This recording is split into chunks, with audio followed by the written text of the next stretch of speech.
Hello bull trackers. दोस्तों, दुनिया भर के मेजर मार्केट स्ट्रांगली अप रहे, लेकिन हमारे मार्केट्स बिल्कुल इसके अपोजिट डाउन रहे। तो ऐसा क्यों हुआ, इसको समझने की कोशिश करेंगे। साथ में आज एक्सपायरी के बाद मार्केट का डेटा किस तरीके का दिख रहा है, इसके बारे में बात करेंगे और यहाँ से मार्केट्स किधर जा रहे हैं उसको भी डिकोड करने की कोशिश करेंगे।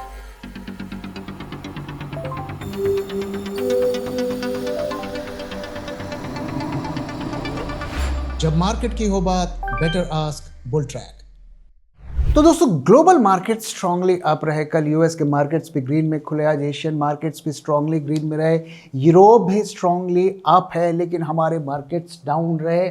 और उसकी एक बड़ी वजह ये रहे कि आईटी के स्टॉक्स में हमें बड़ा फॉल देखने को मिला। इसने काफ़ी कंट्रीब्यूट किया। निफ्टी करीब करीब 100 और 80 पॉइंट्स के बीच में आज घूमता रहा। शुरुआती दौर में तो काफ़ी रेंज बाउंड रहा, लेकिन आखिरी घंटे में हमें मार्केट में फॉल देखने को मिला और ये एक्सपायरी से रिलेटेड भी हो सकता है। लेकिन हमने इसके बारे में कल की वीडियो में आपको बताया था कि इंडियन मार्केट्स में जो एक रीबैलेंसिंग हो रही है ग्लोबल फंड्स का, उसका इम्पैक्ट पड़ेगा और लार्ज कैप में सेलिंग होगी। वही लगभग होता हुआ दिखा। और हमने आपके साथ ये भी शेयर किया था कि मिड कैप और स्मॉल कैप्स में उतनी सेलिंग नहीं होगी। तो ये क्लियर कट इंडिकेशन है कि वही हुआ, क्योंकि आप देख सकते हैं कि स्मॉल कैप्स में तो अच्छी रैली हुई और मिड कैप्स भी करीब 0.5% रहे। तो हम ये कह सकते हैं कि आज की ये जो सेलिंग है वो ग्लोबल फंड के बैलेंसिंग से कनेक्टेड हो सकती है। लार्ज कैप में सेलिंग हुई है और बाकी के जो ग्लोबल मार्केट्स है वहाँ पर भी अगर आप देखेंगे तो वहाँ पर भी कोई ज़रूरी नहीं है कि सारे स्टॉक्स पे बाइंग हुई है। जो इंडेक्स के स्टॉक्स है, खास करके एआई के स्टॉक्स हैं, वहाँ पर बाइंग हुई है और बाकी के यूनिवर्स में वहाँ पर सेलिंग हुई होगी, क्योंकि ये एक बड़ा रीबैलेंसिंग है। और दोस्तों ध्यान रहे कि आज भी जो यूएस के मार्केट्स हैं वहाँ पर भी आज रीबैलेंसिंग होगी। तो मोटा मोटा वही मार्केट में होता हुआ आज हमें दिखा और साथ में जो एक्सपायरी है उसका भी इम्पैक्ट देखने को मिला। और जो सबसे बड़ा कंट्रीब्यूटर रहा आज के मार्केट के लिए वो आईटी सेक्टर। ऐसा लग रहा है कि आईटी सेक्टर में अभी और भी प्रॉफिट बुकिंग हो सकती है। एफआई की सेलिंग यहाँ पर कंटिन्यू रह सकती है। सो अगर हम मार्केट में थोड़ा आज डीप में जाएं तो आईटी, जैसा कि मैंने कहा, वहाँ पर ज़्यादा सेलिंग हुई है और कुछ जो हैवी वेट्स थे निफ्टी के उन्होंने भी मार्केट को ड्रैग किया। तो आइशर मोटर, टाटा कंज्यूमर और इन्फोसिस खास करके इस पर इम्पैक्ट हमें देखने को मिला है। साथ में एफएमए की एक्सपायरी थी तो इसका भी कहीं ना कहीं इम्पैक्ट पड़ा होगा। कोशिश की गई कि 24,000 से नीचे मार्केट को ले जाया जाए, तो पहले 24,000 से ऊपर ले जाया गया, पोजीशंस बनाई गई और फिर उसे डंप किया गया, जैसा कि मार्केट में अक्सर होता है। इसीलिए किसी भी जो की लेवल होता है मार्केट का, जो साइकोलॉजिकली इम्पॉर्टेंट लेवल होता है, जो हमारे दिमाग में बसा होता है, उस लेवल के बेसिस पर ट्रेडिंग करना थोड़ा अवॉइड करना चाहिए। और वही ट्रेंड हमें देखने को मिला। स्मॉल कैप मिड कैप में हमें अच्छी रैली भी देखने को मिली और ये आप कॉन्ट्रडिक्शन आप देख सकते हैं।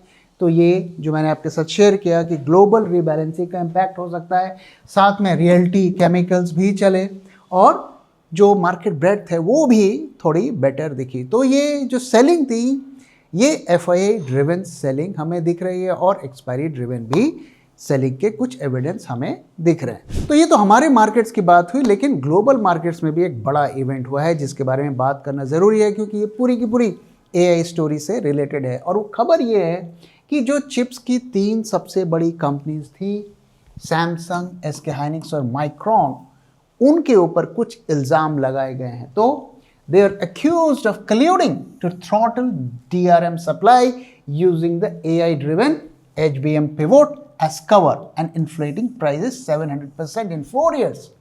तो आप जानते हैं कि 90% चिप्स की सप्लाई ये 3 कंपनीज करती हैं। 2 कोरिया की हैं, एक यूएसए की हैं। और कहा जा रहा है, जो केस इनके ऊपर फाइल किया गया है, कि इन लोगों ने मिलकर प्राइजेस को जैकअप किया है, आर्टिफिशियली इन्फ्लेट किया है, क्योंकि पूरी सप्लाई को ये कंट्रोल करते हैं। एक तरीके का कार्टेलाइजेशन यहाँ पर किया गया है और इसका नतीजा ये है कि ये चिप्स इतनी ज़्यादा महंगी हो गई और यहाँ तक कि अभी रिसेंटली एप्पल को प्राइजेस बढ़ाने पड़े और उनके सीईओ को कहना पड़ा कि सप्लाई नहीं आ रही है, हमें नहीं मिल पा रही है, इसकी वजह से हम सेल ऑफ कर रहे हैं और इसके ऊपर केस फाइल कर दिया गया है कैलिफोर्निया में। और ये आप कुछ अगर आप लीगल चीज़ों को समझते हैं तो वो डिटेल्स मैं आपके साथ शेयर कर रहा हूँ।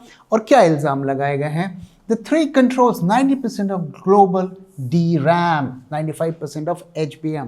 तो ये दोनों AI में काफ़ी ज़्यादा यूज़ होता है। Since 2022 they shifted 25% of wafer capacity to HBM, curbing DDR3, DDR4 output and manufacturing में shortage। ये ज़्यादा टेक्निकल चीज़ें समझने की ज़रूरत नहीं है, यहाँ पर मतलब यही है कि उन्होंने एक आर्टिफिशियल जो सप्लाई की प्रॉब्लम को क्रिएट किया जानबूझकर, और वो चाहते तो ये सिचुएशन नहीं आती, ऐसा इल्ज़ाम इनके ऊपर लगाया गया। ये स्टोरी इसलिए भी इम्पॉर्टेंट है क्योंकि लगातार हम ये कह रहे हैं कि चिप्स की सप्लाई नहीं आ रही, चिप्स की सप्लाई नहीं आ रही है, तो ऐसा तो नहीं कि ये जानबूझकर इसे कंट्रोल किया गया है, असलियत क्या है ये तो जब फैसला आएगा तब पता चलेगा। So Apple's recent Mac and iPad prices hiked are cited as downstream proof. आज ही हमारी टीम जो मैकबुक्स हैं उनके प्राइसेस को चेक कर रही थी और वहाँ पर भी शार्प इंक्रीजेस हुए हैं। तो ये पूरी की पूरी जो टेक्नोलॉजी सेक्टर है उसको इम्पैक्ट कर रहा है क्योंकि सभी चिप्स और रैम्स की प्राइसेस बढ़ रही हैं। तो एक बड़ा ये इशू है। अब देखते हैं कि आगे क्या होता है। अब आप ये सोच रहे होंगे क्या ये केस स्टैंड करेगा? तो ये बहुत ही इंटरेस्टिंग चीज़ है कि आज से 20 साल पहले 2000 में भी इस तरीके के इल्ज़ाम इन तीनों कंपनीज के ऊपर लगाए गए थे। यही तीनों कंपनीज उस वक्त भी चिप्स मार्केट को कंट्रोल कर रही थी और इनके ऊपर यही केस लगाया गया था। और ताज्जुब की बात क्या है कि इसमें से सैमसंग और SK हाइनेक्स ने अपनी गलती मानी। सैमसंग ने करीब 300 मिलियन का फ़ाइन दिया और SK हाइनेक्स ने 189 मिलियन का फ़ाइन दिया SEC को। और माइक्रॉन ये बच गया। ये इसलिए बच गया क्योंकि इसने इन दोनों कंपनीज के अगेंस्ट में गवाही दी और प्रूफ दी, यानी कि ये भी इन्वॉल्व थे। तो इस तरीके की कहानी है। तो इसलिए इस केस को हम पूरी तरीके से रफा दफा नहीं कर सकते हैं क्योंकि आपके अगेंस्ट में पहले के एविडेंसेस हैं। वो केसेस खत्म हो गए थे, लेकिन वही बात है ना कि अगर आपने एक बार चोरी की तो क्या आप दूसरी बार चोरी नहीं कर सकते। तो देखते हैं कि इसका क्या नतीजा निकलता है। लेकिन दोस्तों इस तरीके के जो केसेस होते हैं इसका फैसला अचानक से नहीं आता है और 2000 में जो इन्वेस्टिगेशन शुरू हुई थी उसका फैसला 2005 में आया था। तो करीब 5 साल के बाद उसका नतीजा हुआ और उन्होंने छोटा मोटा फाइन ज़रूर दिया, लेकिन उससे ज़्यादा कहीं ज़्यादा उन्होंने मुनाफा कमाया। तो अब यहाँ पर इसका क्या इम्पैक्ट पड़ेगा? तो अभी तक अगर आप देखें तो बहुत ज़्यादा इम्पैक्ट नहीं पड़ा है। थोड़ा SK हाइनेक्स के प्राइसेस गिरे हैं लेकिन अभी भी वो ऑल टाइम हाई के आसपास हैं। सैमसंग में भी वही सिचुएशन देख रही है। माइक्रॉन के रिजल्ट्स बहुत अच्छे हैं, उसके बाद 10-12% की रैली देखने को मिली और फिर वापस 7-8% भी स्टॉक गिरा। तो अभी तक इसका कोई इम्पैक्ट नहीं है, लेकिन कहीं ना कहीं ये एक रेपुटेशन का इम्पैक्ट क्रिएट करता है और अब इन्वेस्टर सोचेंगे 4 बार कि मैं इसमें पैसा लगाऊं या नहीं लगाऊं। और अगर उन्हें $100 लगाने हैं तो शायद 50, 60 या 70 लगाएंगे, 100 लगाने से थोड़ा बचेंगे। तो अभी ये केस शुरू नहीं हुआ है, देखते हैं इसमें क्या निकल कर आता है। लेकिन एक बात तो क्लियर है, इसका फैसला इमीडिएट नहीं आएगा और देखते हैं कंपनीज इसके अगेंस्ट में क्या कहती है। अभी तक कंपनीज ने ये कहा है कि हम गिल्टी नहीं हैं, तो ये जेन्युइन जो सप्लाई की प्रॉब्लम भी हो सकती है। और अभी तक जितने भी एनालिस्ट हैं, बड़े बड़े एनालिस्ट हैं, वो कह रहे हैं कि यहाँ पर सप्लाई की प्रॉब्लम है। और सरप्राइज़ नहीं होना चाहिए क्योंकि इतने सारे डेटा सेंटर्स दुनिया भर में बन रहे हैं और वो इतने बड़े बड़े डेटा सेंटर्स बन रहे हैं जो एक पूरे के पूरे टाउन के बराबर है। सो अभी के लिए हम ये कह सकते हैं कि AI सप्लाई की जो प्रॉब्लम है वो जेन्युइन है। बाकी आने वाले दिनों में आप इसको ट्रैक कर सकते हैं कि कितनी डिमांड आ रही है AI इंडस्ट्री की तरफ से और कितना प्रोडक्शन बढ़ रहा है या कट हो रहा है। और बाकी इसका फैसला आने में अभी कई साल लगेंगे, तो इसमें कोई हम जल्दीबाजी में रिलीफ की एक्सपेक्टेशन नहीं रखना चाहिए। If a cat wants to be a lion, it needs to lose its appetite for rats. What do you want to be? Bulltrack Global Portfolio. Think big. Think global. अब भाई दोस्तों आज के market data की तरफ चलते हैं और देखते हैं कि वहाँ से हमें क्या क्लूज मिल रहे हैं। तो पहली चीज़ जो नोट करने वाली है कि अब हम 24,000 को पूरी तरीके से ब्रेक कर चुके हैं कन्विंसिंगली, क्योंकि आज निफ्टी 80 पॉइंट्स डाउन रहा और हम 23,865 के लेवल के आसपास हम क्लोजिंग कर रहे हैं। और अगर हम वोलेटिलिटी की पिक्चर देखें तो वहाँ कोई मेजर चेंजेस नहीं हैं और कॉल एंड पुट आई हुई दोनों अब 13% से ऊपर चल रहे हैं। तो आप देख सकते हैं कि कॉल में तो थोड़ी सी आई हुई बढ़ी है, पुट में थोड़ा डाउन हुआ है। आज एक्सपायरी का दिन है तो ये डेटा कल काफ़ी ज़्यादा चेंज हो सकता है। अगर हम विक्स को देखें तो वहाँ पर भी मोटा मोटा सिचुएशन वही है। तो फियर इंडेक्स बता रहा है कि सिचुएशन वैसी ही है, कोई उसमें मेजर बदलाव नहीं है। और अगर हम पुट कॉल रेशियो को देखें तो वहाँ पर मार्जिनल राइज देखने को मिला है।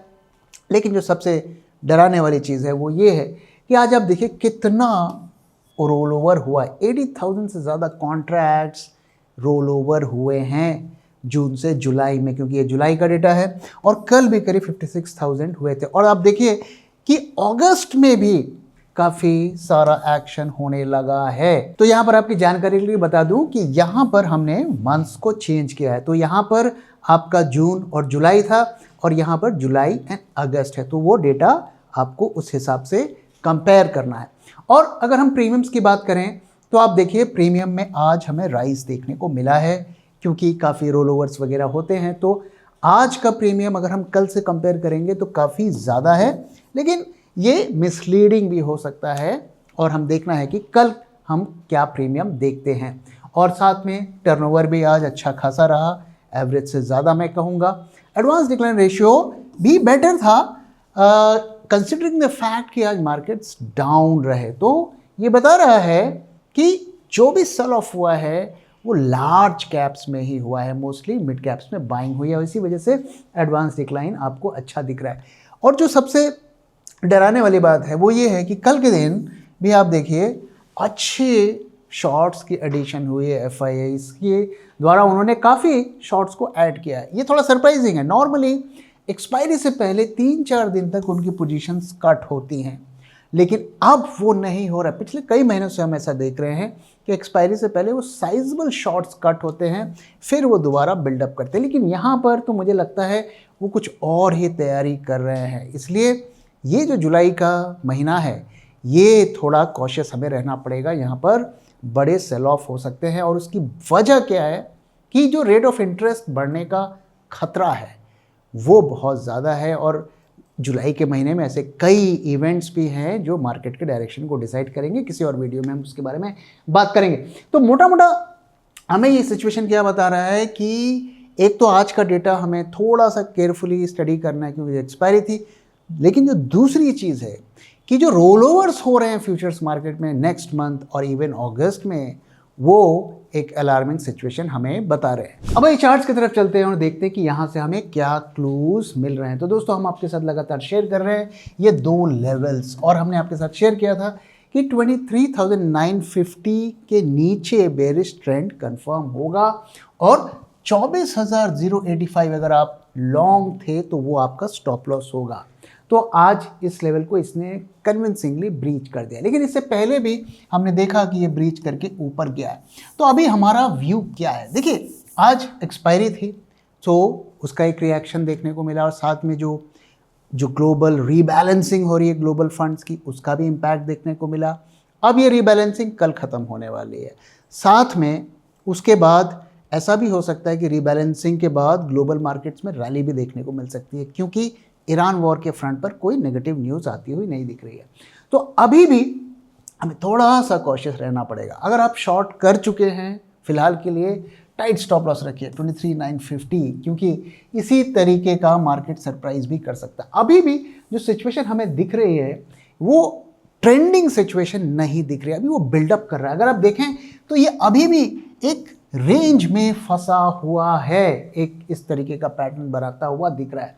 तो अभी से बहुत ज़्यादा कुछ हमें होप नहीं करना चाहिए और अभी इस लेवल को उसे कन्विंसिंगली ब्रेक करना है, तभी हम ट्रेंडिंग मानेंगे। अभी तक जो डेटा पॉइंट्स हमें बता रहे हैं कि मार्केट ट्रेंडिंग जोन पर नहीं आया है, ये एक रेंज बाउंड जोन पे है और रेंज आपको क्लियर कट दिख रही है। इसलिए बहुत ज़्यादा बड़ी पोजीशंस बेयरिश हो या बुलिश हो अभी बनाना थोड़ा अवॉइड करना चाहिए, क्योंकि ये मार्केट ऑप्शन सेलर का मार्केट हमें दिख रहा है। तो दोस्तों इसी के साथ इस वीडियो को यहाँ पे खत्म करें। वीडियो कैसा लगा जरूर बताइएगा, अपना फीडबैक भी शेयर करना मत भूलिएगा। Thank you very much for watching and thank you for your time.